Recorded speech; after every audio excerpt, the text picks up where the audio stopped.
Hello बच्चों, so the question here is define retentivity. ठीक है, रिटेंटिविटी क्या होती है हमने ये डिफाइन करना है। सबसे पहले कॉन्सेप्ट यहाँ पे हम क्या यूज करेंगे, मैग्नेटाइजेशन का। मैग्नेटाइजेशन, ठीक है, मैग्नेटाइजेशन का यहाँ पे हम कॉन्सेप्ट यूज करेंगे। ठीक, अब देखो रिटेंटिविटी होती क्या है। जब भी मान लो कि मेरा कोई मटेरियल है मेरे पास एंड मैंने उस मटेरियल को कहाँ रख दिया, मैग्नेटिक फील्ड में रख दिया। ठीक है, सपोज वेन एवर, या फिर लिखते हैं when ever we keep any material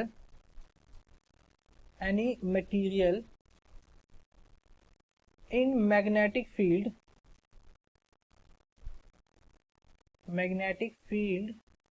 तो होता क्या है कि मटेरियल क्या होता है, मैग्नेटाइज हो जाता है। ठीक है, तो यहाँ पे लिखते हैं मटेरियल गेट्स मैग्नेटाइज्ड।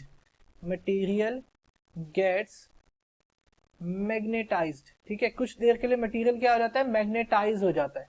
ओके, तो मटेरियल क्या हो गया मेरा, मैग्नेटाइज हो गया।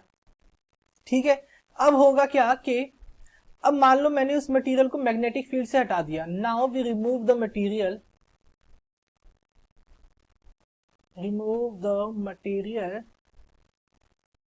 From magnetic field. ठीक है, फ्रॉम मैग्नेटिक फील्ड, मैंने मैग्नेटिक फील्ड से उस मटेरियल को हटा दिया।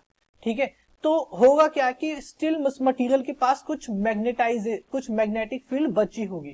ठीक है भाई, देखो अगर मैंने मटेरियल को मैग्नेटिक फील्ड में रखा तो मटेरियल में क्या होता है, मैग्नेटाइज हो जाता है फॉर सम इंस्टेंस। ठीक है, अब वो मैग्नेटिक बिहेवियर शो करने लग जाता है। बट जब हम उससे रिमूव कर देते हैं उस मैग्नेटिक फील्ड से, तो उसकी वो मैग्नेटाइजेशन चली जाती है।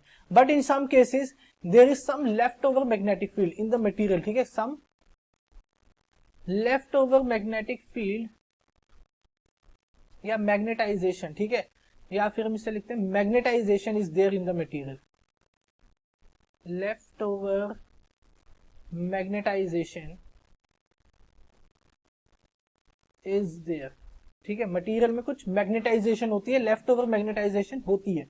ठीक है, एंड इसी लेफ्ट ओवर मैग्नेटाइजेशन को हम क्या बोलते हैं, रिटेंटिविटी बोलते हैं।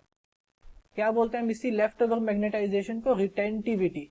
यानी किसी भी मटेरियल की property to retain magnetisation is known as retentivity. ठीक है, किसी मटेरियल की प्रॉपर्टी जिससे वो मैग्नेटाइजेशन को रिटेन कर सके, that is known as retentivity. Okay, तो ये हमारा आंसर होगा। I hope you understand it well. Thank you.